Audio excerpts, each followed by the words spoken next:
O pedido de recuperação judicial das Casas Bahia, uma das maiores redes de lojas de móveis e eletrodomésticos do Brasil, vai além da crise de um modelo de negócios do varejo. Ela traz um perigoso reflexo, que é a combinação de juros de 2 dígitos e endividamento de famílias, renda à disposição. Vamos entender na reportagem. A taxa Selic está há mais de 4 anos acima dos 10%, em meio a preocupações do Banco Central com a sustentabilidade das contas públicas, as instabilidades no cenário internacional e a inflação no longo prazo.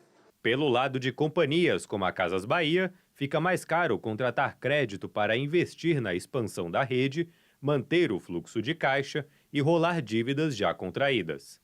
Mas como empresas dependem de crédito para financiar operações e crescer, juros altos podem obrigá-las a entrar em uma bola de neve de endividamento ou a reduzir investimentos e se desfazer de ativos, sob o risco de perder espaço no mercado. As famílias também têm tido seus orçamentos cada vez mais comprometidos por dívidas. Isso reduz tanto a aquisição de bens duráveis, como também leva a um maior risco de inadimplência, o que torna o crédito ainda mais caro. Na eleição presidencial, os líderes nas pesquisas destacam a questão fiscal como um gancho para acusar uns aos outros. O plano de governo do presidente Lula diz que Jair Bolsonaro deixou uma bomba fiscal com pagamento represado de precatórios e ao promover uma desoneração classificada como artificial do preço dos combustíveis. O documento defende que o arcabouço fiscal definido pelo governo Lula deve ser mantido e diz que o mecanismo foi importante para controlar as despesas sem prejudicar a recomposição de gastos sociais. Já o programa de Flávio Bolsonaro acusa o governo de não conseguir segurar a relação dívida-PIB devido ao novo arcabouço. Para os próximos 4 anos, o plano de Flávio propõe limitar o crédito subsidiado com recursos do Tesouro Nacional e impor regras claras de controle de gastos discricionários dos 3 poderes. Thaís, como você sente essa situação que, de repente, ela estava sempre aí, subjacente, inclusive N edições do WW, questões fiscais, questões de dívida pública, as questões que afetam vários segmentos da economia, por conta da economia em geral, mas a gente tem a sensação que isso vem se acelerando ou é demais subjetivo? E como é que está batendo nas campanhas, na sua forma de interpretar os fatos? William, houve uma aceleração, já alguns economistas estavam alertando, sabe, os Rubines da vida que vão dizendo, isso aí uma hora vai estourar, né? Posso fazer uma piadinha? Pode. Aqueles que falam sempre que o mundo vai acabar, um dia eles vão ter razão. Exato, né? O mundo não vai acabar, mas a situação está mais complicada. Havia uma leitura de que essa crise de crédito, por exemplo, aconteceria do final do ano para o começo do ano que vem, até em função da expectativa de uma queda da taxa de juros que não vai mais acontecer, né? Se ela acontecer mais uma vez, vai ser muito, né? E vai ficar ali na casa, perto dos 14, não perto dos 12, como havia a expectativa anterior. E essa mudança na expectativa da taxa de juros é que acelerou esse processo de piora. As grandes varejistas do Brasil estão todas com problema, mas não são só as grandes varejistas, é um efeito, tem um rastilho de pólvora que se espalha por todo o mercado. O varejo é um setor de importante sensibilidade e é aquele que mais responde à política de transferência de renda do governo. Veja, existe uma correlação, portanto, entre todo o incentivo que o governo fez para crédito, para consumo, e a situação do varejo. Nem as famílias resolveram a sua vida de endividamento e nem as empresas conseguiram, mesmo vendendo mais, melhorar o seu resultado. Então, só para entregar a sua resposta, as campanhas não mostraram ainda nenhum diagnóstico sobre essa situação.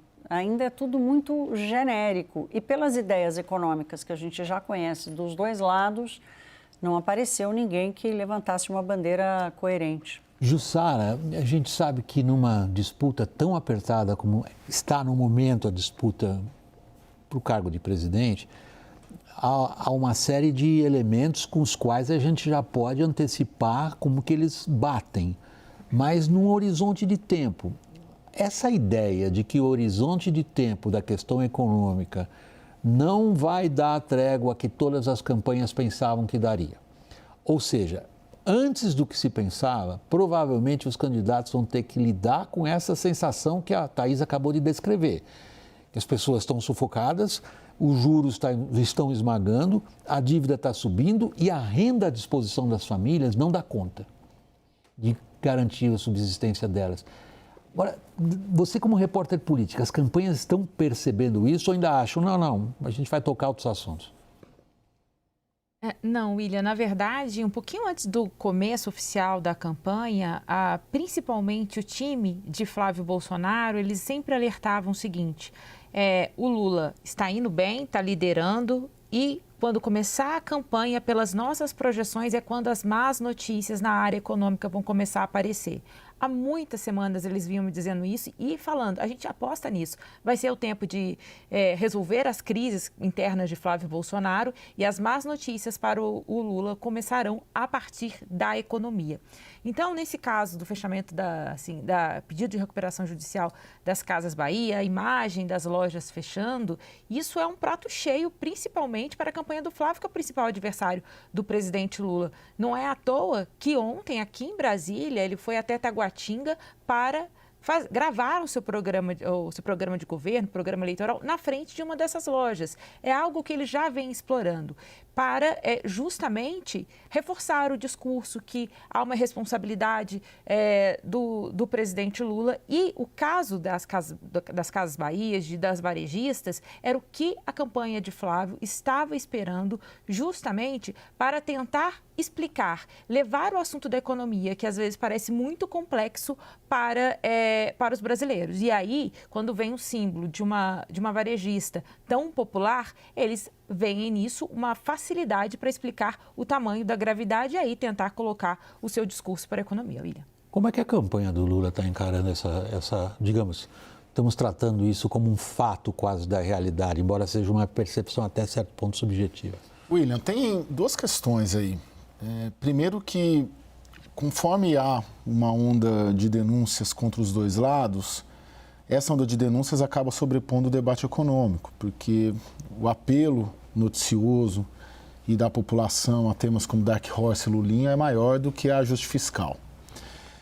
Segundo, as campanhas têm debatido isso, a campanha do Lula especificamente tem tentado remontar o movimento de 2022, por exemplo, buscando economistas liberais e renomados do país, por exemplo, Pedro Malan, por exemplo, Armínio Fraga, para tentar, e são os mesmos economistas que respaldaram um pouco o retorno do Lula em 2022, depois aparentemente se arrependeram.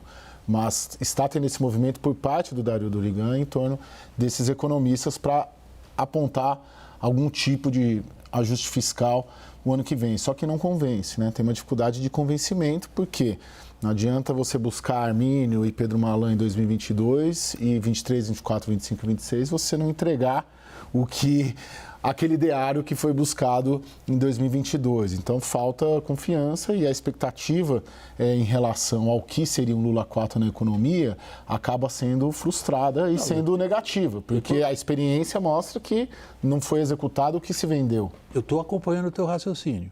O que você está trazendo para nós e para a audiência é como que o embate entre os dois se dá no campo das ideias econômicas e as pessoas, a fulanização das ideias, né? Uhum. Este ou aquele representam esta ou aquela linha ou aquela forma de tratar as questões. Agora, o que eu queria ver da tua percepção é em que medida marqueteiros e estrategistas de campanha percebem essa situação de sufoco das pessoas e elas não estão sentindo a questão fiscal, não. Elas estão sentindo que elas têm, embora se tenha o desenrola, que não está indo como se esperava, elas não têm dinheiro suficiente. Isso chegou nas campanhas? Sim, internamente as campanhas discutem isso. A campanha do Flávio, eu sei que discute. A própria campanha do PT tem gente discutindo isso.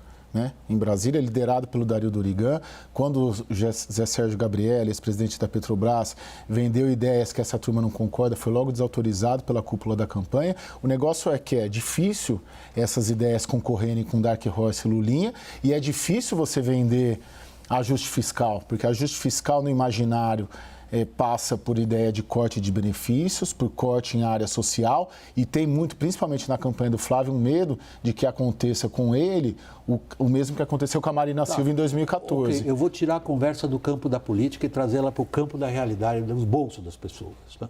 O que essas situações que a gente viu na semana que passou, ou nessa semana que está terminando agora, demonstram é uma oscilação forte que não estava até aqui no radar.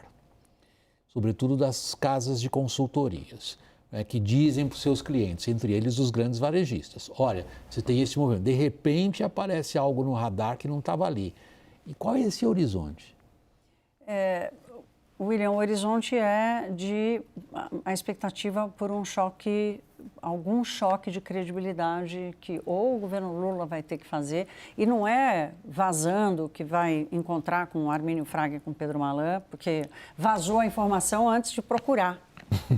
Então, assim, é uma estratégia política, inclusive, que não está sendo questionada na praça. Falou, olha, mas você vaza a informação de que você vai encontrar antes de você procurar as pessoas, né? E faz exatamente tudo ao contrário, não do que eles pregam, mas do que parecia a lógica, que é isso que a gente vem trazendo aqui.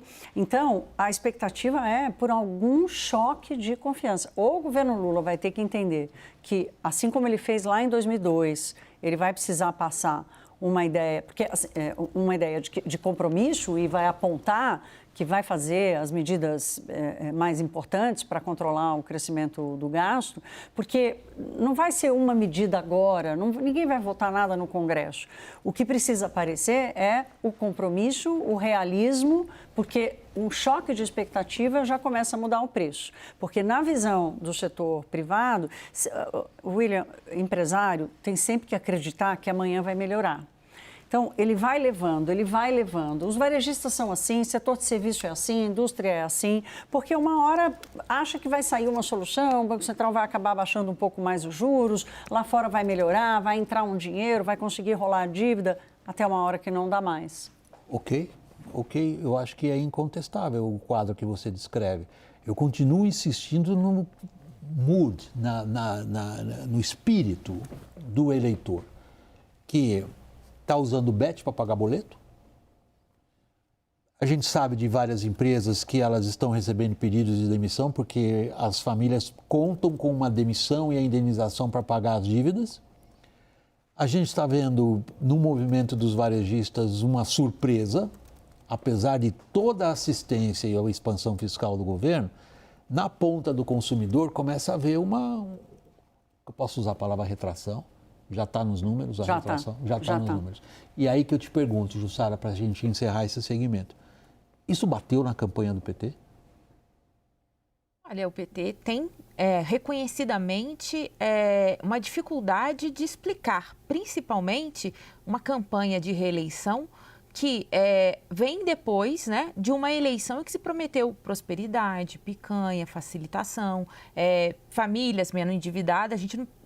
A grande dificuldade dessa campanha do presidente Lula é ela ser comparada com a campanha do presidente Lula em 2022. O que fica claro, uma enorme dificuldade do presidente Lula ter cumprido as suas promessas, principalmente para o bolso do consumidor. E é exatamente isso que as demais campanhas vão bater. A gente sabe da dificuldade de explicar a questão, qual é a relação do ajuste fiscal para a família que está endividado. É um desafio, todos os marqueteiros estão quebrando a cabeça para tentar fazer essa relação, mas é basicamente isso que as campanhas, pelo menos naquele público que eles estão tentando entrar, por exemplo, o caso do Flávio Bolsonaro, que estava tendo dificuldade de chegar ao mercado, alguns no PIB, assim como eles dizem, começam a abrir algumas portas com esse discurso. Então, e aí eu estava ouvindo a Thaís sobre o compromisso com a grande questão da campanha do presidente Lula assumir esse compromisso, obviamente, e há divergências internas sobre isso. Vai acabar, Caio? William, a grande dúvida dentro do PT e fora do PT é até que ponto um eventual governo Lula 4, presidente Lula, no último mandato da sua vida, vai topar fazer ajuste fiscal e rever benefícios e por aí vai. Essa é a dúvida. Então não adianta ter a formulação econômica dentro do petismo e dentro do governo, por parte ali dos economistas petistas, se a decisão política não vier no último mandato da história e da biografia do presidente Lula se ele for reeleito.